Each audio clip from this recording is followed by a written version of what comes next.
The moment the war changed was not when missiles flew. It was when an American voice came over the radio and said, "Vacate your engine room. We are prepared to subject you to disabling fire." That is not the language of warning. That is the language of irreversible escalation. And a few moments later, the United States opened fire on an Iranian container ship, tore into its propulsion space, stopped it at sea, and sent Marines aboard to take custody. Most people are going to hear that and reduce it to a simple headline: America stopped a sanctioned Iranian vessel. Iran tried to challenge the blockade. The Navy responded. End of story. I think that reading misses the real story completely. The real story is not that one ship was hit. The real story is that the blockade has crossed a threshold. It is no longer just a line backed by threats. It is now a system of physical seizure. And once a blockade reaches that stage, the whole conflict enters a much more dangerous phase, because every ship approaching that line now has to ask a new question. If we do not turn around, do we get boarded, disabled, and taken? That is a different war from the one people thought they were watching. Let me walk you through why this matters. The vessel was not a speedboat, not a smuggler, esdhow, not an anonymous tanker drifting in the dark. It was a large Iranian container ship, almost 1,000 feet long, moving at commercial speed toward Iran after coming through Asian trade routes. For hours, according to the American account, warnings were issued. Then the destroyer moved to the point where it was prepared to enforce the blockade, not with words, not with escort, not with a shadowing maneuver, but with gunfire. That matters for two reasons. First, because it tells you Washington has decided that warning and redirection are no longer enough. Since the blockade began, commercial traffic has been pressured, turned around, delayed, tested. That still left room for ambiguity. A ship could probe, a captain could claim confusion, a state could pretend the line was political theater. But when a destroyer fires into the propulsion space of a national carrier and Marines take custody of the ship, ambiguity collapses. The blockade becomes real in the most material sense possible. Second, it tells you the United States was willing to accept the risks that come with taking a container ship instead of simply avoiding it. A lot of people do not understand how different that is from boarding a tanker. A tanker gives you open deck, cleaner access, fewer vertical obstructions. A container ship is a steel maze. Stacks of containers create blind spots, dead ground, exposure points, and elevation problems. If you board from the air, you can end up dropping men onto a boxed-in surface with poor movement and no fast way down. If you board from a small boat, you are climbing onto a moving wall of steel that may still maneuver if there are weapons on board, or even the credible fear of weapons. The boarding risk rises fast. So when Washington chose disabling fire first and physical custody second, that was not random aggression. It was an operational decision. It tells you the Americans believed the ship was important enough, risky enough, or politically valuable enough that they were willing to escalate in order to control the encounter on their terms. And that is where the deeper story begins. Because once you disable and seize one Iranian commercial vessel, you are no longer merely enforcing distance. You are enforcing possession. You are saying that traffic approaching Iran can be intercepted, stopped, searched, and physically taken. That creates a new ladder of consequences. The first rung is commercial panic. Shipping is not governed only by missiles and warships. It is governed by insurance, routing models, charter costs, legal risk, and the psychology of captains and companies. If the message to commercial shipping is now that approaching the blockade line could end with your engine room shot out and Marines on your deck, then every neutral ship owner recalculates, not tomorrow, immediately. Rates move, routes change, insurers reprice, cargo gets delayed, some ships keep moving, but many will decide that even if the voyage is technically possible, the legal and financial exposure is not worth it.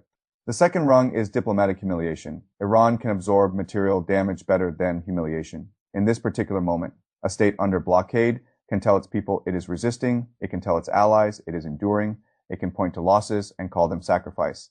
But having one of your national carriers stopped, disabled, and boarded in open water creates a different political problem. It makes the blockade look enforceable, it makes resistance look penetrable, it creates the image every sanctioning power wants and every sanctioned power fears, not merely pressure, but control. So Tehran now faces an ugly choice tree. Option one is to do very little that preserves space for negotiations, avoids immediate escalation, and prevents a larger naval clash. But it comes at a cost. If Iran does not answer in some visible way, the American action starts to harden into precedent. One seizure becomes the model for the next one. The blockade becomes normalized, not as threat, but as practice. Option two is to retaliate directly against shipping. Again, that could mean harassment, warning fire, attacks on commercial hulls, more aggressive IRGC patrol behavior, or action against ships associated with states cooperating with the blockade. But that path is dangerous for Iran too. Every time merchant traffic comes under fire, Tehran reminds the world why energy traders, insurers, and neutral powers fear leaving Hormuz under Iranian discretion. It also gives Washington an argument for even harsher enforcement. Option 3 is to answer asymmetrically, not necessarily where the ship was taken, but somewhere else in the system: the Red Sea, Gulf energy infrastructure, proxy pressure, cyber disruption, regional harassment designed to say, if you seize our shipping here, we can raise your costs somewhere else. That is often the most rational answer for a weaker power, but it also widens the theater and multiplies the number of actors who now have skin in the game. None of these options are good, and that is precisely why the seizure matters so much. It forces Iran to choose from a menu of bad responses, while the United States tries to impose a new fact on the water. Now look at it from Washington's side. What is America trying to prove here? On the surface, the answer is simple. A sanctioned Iranian vessel approached the blockade.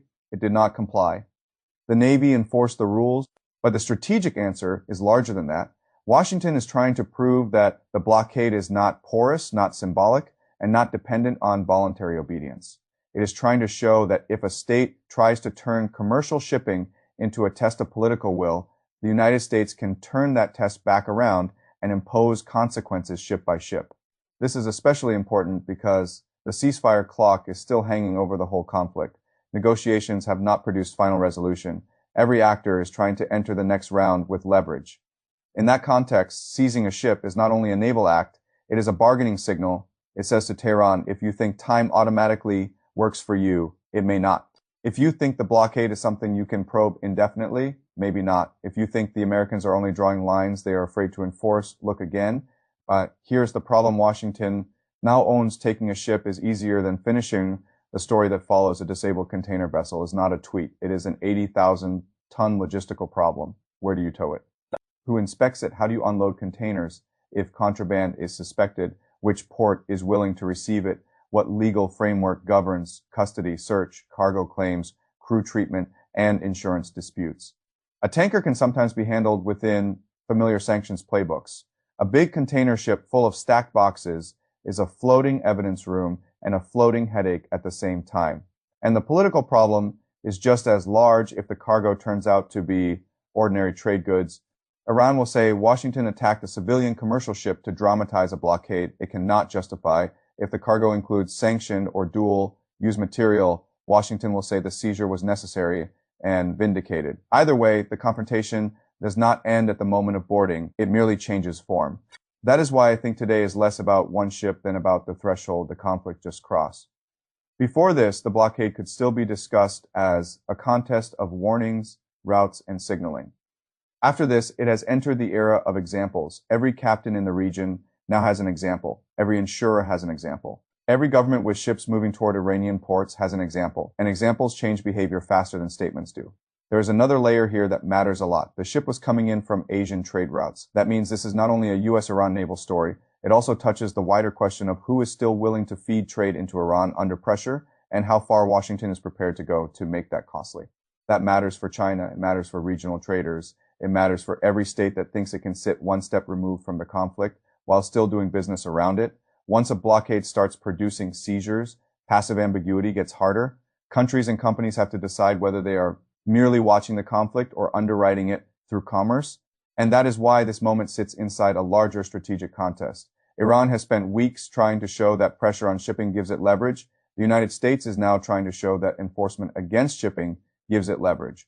Both sides are fighting over the same thing: who gets to define the operating rules of the water, not the rhetoric, the rules, who turns ships around, who decides what counts as lawful passage, who raises the insurance cost, who makes neutral commerce nervous, who creates the precedent that everybody else must quietly adapt to. That is the real contest now.